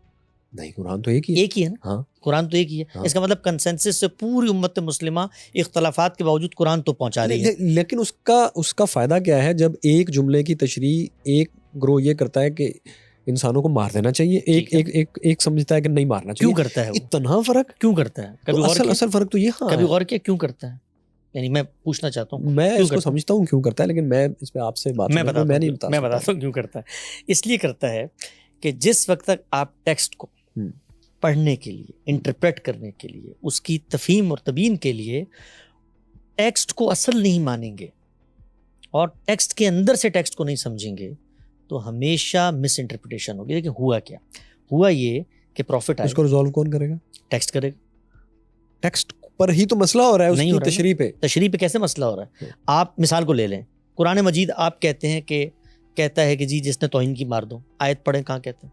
کوئی ایک آیت نہیں قرآن مجید میں، ایک آیت نہیں۔ میں اپنی بات نہیں کر رہا، میں ویسے بتا رہا ہوں، گروہ مختلف علماء کی بات بتا رہا ہوں، علماء کے جو یہ کہتے ہیں اس پہ عمل کر کے دکھاتے ہیں۔ کیا کہتے ہیں وہ؟ یہ کہتے ہیں، یہی میں بتا رہا ہوں نا کہ کیسے اختلاف ہوتا ہے، ریزالو کیسے ہوگا، اور اس سے گھبرانا نہیں چاہیے بھائی۔ اس لیے جانے جا رہی ہیں، جانے تو جاری ہیں، اللہ تعالیٰ ان کی جانوں کو محفوظ رکھے، ہم لوگ بچانے کے لیے بیٹھے ہیں۔ میں بتا رہے ہیں، ٹیکس یہ نہیں کہہ رہا، مس انٹرپریٹیشن ہو رہی ہے نا قرآن کی۔ سوال یہ ہے کہ میں ایک اسکالر ہوں اگر قرآن کا، آپ مجھے آ کر بتاتے ہیں یار قرآن مجید تو کہتا ہے بندے مارو، ٹھیک ہے نا، تو میں آپ سے پوچھوں گا، وہ قرآن مجید کا نام نہیں لیتے، وہ اسلام کا نام۔ اب یہ اگلی بات ہے نا، اگلی یہی میں اسی پہ بات کرنا، یہی بات سمجھنے کی۔ وہ اسلام کی بات کرتے ہیں، اور اسلام میں پھر جو ان کے پاس مختلف تشریحات، احادیث ہیں، سب کو لے کے آتے ہیں، اور وہ سب کو کہتے ہیں کہ یہ سب قرآن سے ہی نکلی ہیں۔ اس لیے وہ یہ کام کرتے ہیں، اتنا وقت نہیں ہے یہ کام اس لیے ساری چیزیں کر سکتے ہیں۔ آپ کے پاس وقت نہیں نا، میرے پاس تو بہت وقت ہے، میں تو کام ہی کرتا ہوں۔ ہاں، لیکن ایک اور بھی ہے فرد آپ کے مقابلے میں جس کے پاس اتنا ہی وقت ہے۔ ہاں، تو میں اس کے ساتھ مختلف تشریح، میں اسی سے بات کروں گا، میں اس سے بات کروں گا۔ آپ ہم دونوں کو دیکھیں گے، اگر آپ کو دین میں دلچسپی ہے، آپ ہم دونوں کو دیکھیں گے، بالکل ایسی دیکھیں گے جیسے ہسٹری کے کسی معاملے میں اختلاف ہوتا ہے، دو کو دیکھتے ہیں، سائنس کی کسی معاملے میں ہوتا ہے، دو کو دیکھتے ہیں، فلسفی کی دو کو دیکھتے ہیں نا۔ اگر آپ کے پاس دیکھنے کا ٹائم نہیں ہے، اس اختلاف کو سمجھنے کا ٹائم نہیں ہے، تو آپ بیسکس پہ عمل کریں۔ اگر آپ کے دل میں شوق اٹھا ہے یار اسلام کو بندے نہیں مارنے چاہیے، تو پھر آپ دیکھیں کہ میں کیا کہہ رہا ہوں اور وہ کیا کہہ رہا ہے، ان کا پرابلم کیا ہے۔ ایک لفظ میں بتا دیتا ہوں، ہسٹری کی روشنی میں ٹیکسٹ پڑھیں گے تو مس انٹرپریٹیشن ہوگی، اس لیے کہ ہسٹری کو آپ اصل بنا رہے ہیں۔ ہسٹری لوگوں کی لائی ہوئی بتائی ہوئی بات ہوتی ہے، اس میں کانٹیکسٹ حذف ہو جاتا ہے۔ اب وہ یہ کیوں کہتے ہیں بندے مارو؟ اس لیے کہتے ہیں رسول اللہ صلی اللہ علیہ وسلم سے ہمیں ایک حدیث ملی ہے، انہوں نے ایک گستاخ کے بارے میں کہا تھا کون ہے اٹھے اور اس کی گردن اتارے، تو اس لیے بندے مارو۔ اب ہمارے پاس آئیں گے، ہم کیا کہیں گے؟ سب سے پہلے قرآن کو دیکھو، قرآن یہ کہتا ہے کہ ایک فساد اور دوسرا قتل، اس کے علاوہ کسی کی جان لی نہیں جا سکتی۔ تو میں پہلی چیز یہ کہوں گا کہ جو تم ہسٹری بتا رہے ہو نا مجھے، قرآن کے 4 کارنر سے باہر ہے، پہلی بات۔ دوسری بات، تم یہ کہتے ہو کہ گستاخی پر مار دینا چاہیے، بتاؤ قرآن میں کہاں لکھا ہوا ہے؟ تو اب وہ کہے گا ہسٹری سمجھاؤ، پھر تم کیا رسول اللہ کی بات کو نہیں مانتے؟ پھر میں سمجھاؤں گا اس کو، میں کہوں گا یہ ایک اور قانون تھا جس کی وجہ سے رسول اللہ نے یہ کام کیا، یہ رسولوں کے ساتھ ایک خاص خدا کی سنت ہے۔ تو جو مسئلہ ہوا ہے ہمارے ہاں اور بہت بڑی مس انٹرپریٹیشن ہوئی ہے، وہ اس وجہ سے ہوئی ہے کہ ہم نے قرآن کو اصل نہیں بنایا۔ اور قرآن کو اصل بنانے کا مطلب یہ ہے کہ قرآن کے ٹیکسٹ کو، اس ٹیکسٹ کو سمجھنے کے جو یونیورسل پروٹوکولز اور پرنسپلز ہیں ان کو اصل بنا کر پہلے اس کتاب کو سمجھو. میں آپ کے سامنے 50 آیتیں پڑھ دوں گا, ان مولوی صاحب کے سامنے بھی پڑھوں گا اور کہوں گا بتاؤ اس میں مجھے خدا کہہ رہے رسول کے ساتھ خاص کام ہے, اور وہ گستاخی نہ بھی کرتے, قرآن یہ کہتا ہے گستاخی نہ بھی کرتے تب بھی مارنا تھا رسول نے ان کو, کیونکہ وہ خدا کا عذاب ہے دنیا پہ. تو یہ ایک بہت بڑی چیز ہے, اور جو خود اس مکتب فراہی نے ڈیولپ کی ہے قرآن کی انڈرسٹینڈنگ میں, کہ قرآن کے کچھ احکامات وہ قوموں کے ساتھ خاص ہے. اللہ تعالیٰ نے 2 قوموں کا انتخاب کیا, بنی اسرائیل. کچھ احکامات رسولوں کے ساتھ خاص ہیں اور کچھ احکامات رہتی دنیا تک ہیں. غلطی کہاں لگتی ہے؟ غلطی ہوتی ہے جو کام رسول کے ساتھ خاص تھا اس کو آپ اپنے لیے سمجھ لیتے ہیں اور لوگوں پہ اپلائی کرنا شروع کرتے ہیں. مجھے یہ بتائیں کہ آپ نے ایک پوڈ کاسٹ میں یہ بھی کہا, یہ جو ساری بات کی ہے اسی اینگل سے سوال میرے ذہن میں آیا, کہ آپ نے کہا کہ علماء کو, بہت سے علماء کو, شاید آپ نے علماء کا لفظ نہیں استعمال کیا, مسلمانوں کا کیا, لیکن مجھے آپ کے کانٹیکسٹ میں یہی لگا کہ آپ علماء کی بات کر رہے ہیں جو مشہور علماء ہیں. آپ نے کہا کہ انہوں نے اسلامی تاریخ نہیں پڑھی. جہاں تک مجھے علم ہے دارس میں اور جو بھی اسلام کی ہسٹری پر, مذہبی تاریخ کے اوپر اردو میں انگلش میں کتابیں ہیں, ان کے بنیادی سورسز وہی ہیں. البدایہ نہایا ہوگی, سیرت ابن اسحاق کی باقیات ہوں گی, سیرت ابن ہشام کی باقیات ہوں گی, طبقات سعد ہوں گے, یہی چیزیں ہوں گی نا. تو یہ تو انہوں نے پڑھی ہوئی ہیں. مجھے یہ نہیں یاد کہ میں نے کس کانٹیکسٹ میں یہ بات کی تھی. آپ نے اس کانٹیکسٹ میں کی تھی کہ ان کو جب کوئی اسلام کا حکم ہوتا ہے تو اس کی بیک گراؤنڈ نہیں علم ہوتی, انہوں نے اسلامی تاریخ صحیح نہیں پڑھی. جی, میرا خیال ہے جو بات میں شاید کہنا چاہ رہا ہوں گا, جبکہ یہی 4 5 6 سورس ہیں جہاں سے سارے لیتے ہیں. جو عام مراد ہوتی ہے میری اس طرح کی جب میں بات کرتا ہوں تو وہ یہ ہوتی ہے کہ جو ہم لوگ اختلاف کر رہے ہیں, ہسٹری جو اس وقت ہمارے علماء ہیں, اس وقت جو علماء ہیں وہ اسلام کی ڈفرینٹ انٹرپریٹیشن ماضی میں بھی ہوتی چلی آئی ہیں. وہ قرآن مجید کو لوگ سمجھتے بھی تھے, امت میں اختلاف بھی تھا. اس وقت جو ہماری اپنی تراث, اپنا ہیریٹیج ہے اسلامک نالج کا, جو ہماری تفاسیر ہیں, جو ہماری کتابیں ہیں, اس وقت ہم نے مثلا غامدی صاحب کے اوپر بہت علماء اعتراض کرتے ہیں, 23 کے قریب بڑے اعتراضات ہیں. ہم نے ان کے اوپر ایک سیریز کی اور یہ بتایا کہ یہ جو باتیں غامدی صاحب کر رہے ہیں یہ ایسا نہیں کہ پہلی دفعہ انہوں نے کر دی, بہت ساری باتیں پہلی دفعہ بھی کی ہیں, لیکن بہت ساری باتیں جو ہسٹری میں اور لوگ بھی کرتے چلے آئے ہیں. تو ہم یہ بتانا چاہتے ہیں بسا اوقات کہ خود اس وقت کا جو مذہبی ذہن ہے وہ سیاست کے اندر بہت انوالو ہے. وہ اپنے محلے کی مسجد کے اندر جو ایک ماحول دیکھتا ہے مذہب کا, اسی کو سمجھتا ہے کہ یہی پوری امت اور پوری ملت کا سرمایہ تھا. اس کو ہم بتاتے ہیں کہ اسلامک ہسٹری میں ہمیشہ سے اختلاف رہا ہے, لہٰذا پیچھے جاؤ, اپنی ہسٹری کو دیکھو, اس میں 10 اسکول آف تھاٹ ہیں. یہ 4 تو تمہارے پریویلنگ ہے نا, یہ 4 جو اسکول آف تھاٹ ہیں, اس کے علاوہ 10 ہیں, وہ سب غور کر رہے ہیں, فکر کر رہے ہیں. لیکن ماخذ تو ایک ہی ہے. نہیں, ماخذ تو ایک ہوتا ہے, ماخذ کو سمجھنے کے لیے ہیومن انٹرپریٹیشن ہوتی ہے. مجھے آپ یہ بتائیں کہ ابن اسحاق سے, اس کے بعد ابن ہشام سے, اگر کچھ جو بھی باقیات ہیں, طبقات سعد سے, بدایہ نہایا سے, شروع والی ساری چیزیں تو یہاں سے آ رہی ہیں. ان کے علاوہ تو آپ کہیں سے نہیں لے سکتے نا چیز. وہ لوگ تو حدیث کی کتابوں سے, جو حدیث کا ماخذ ہے نا, حدیث کے جو مصادر ہیں وہ تو ان کے علاوہ ہیں. تو تاریخ کی کتابیں ہیں, حدیث بھی تاریخ ہے لیکن اس کے مصادر الگ ہیں. اس میں تو آغاز ہوتا ہے بالکل پہلی صدی کے آخر کے بعض نسخے ہیں, معمر بن راشد کے نسخے ہیں. میں یہ کہنا چاہ رہا ہوں کہ حدیث اسلامی تاریخ نہیں ہے. حدیث اسلامی تاریخ ہے, اس میں کچھ ہے لیکن وہ تاریخ نہیں ہے. نہیں, اسلام کی وہ تاریخ جو بطور تاریخ لکھی جاتی ہے, اور ایک رسول اللہ صلی اللہ علیہ وسلم کے علم و عمل کی تاریخ. حدیث جو ہے وہ اللہ کے پیغمبر کی تاریخ ہے. تو جب آپ یہ بات کہتے ہیں کہ اسلام کی ہسٹری کا بہت سے علماء کو نہیں پتا, میں جس کانٹیکسٹ میں کہتا ہوں, ظاہری بات ہے آپ کو اگر میری کوئی بات کوٹ کرنی ہے, میں آپ کو بار بار بتا رہا ہوں کہ وہ اس کانٹیکسٹ میں ہے کہ اسلامی احکامات کے اوپر جب بہت سے علماء اپنا فتویٰ دیتے ہیں, کہ جیسے ابھی جس بارے میں ہم اب بھی بات کر رہے ہیں, وہ اس کی بیک گراؤنڈ کو نہیں جانتے, اسلامی ہسٹری کو نہیں جانتے بہت سے لوگ, اس لیے وہ اس طرح کا فتویٰ دے دیتے ہیں. میں جو بات کرتا ہوں, ظاہری بات ہے آپ کو میری باتیں تو پلے کرنی پڑے گی تاکہ میں اس کو سن کے بتا سکوں میں کس کانٹیکسٹ میں کیا بات کر رہا ہوں, میرے الفاظ میرے سامنے ہوں.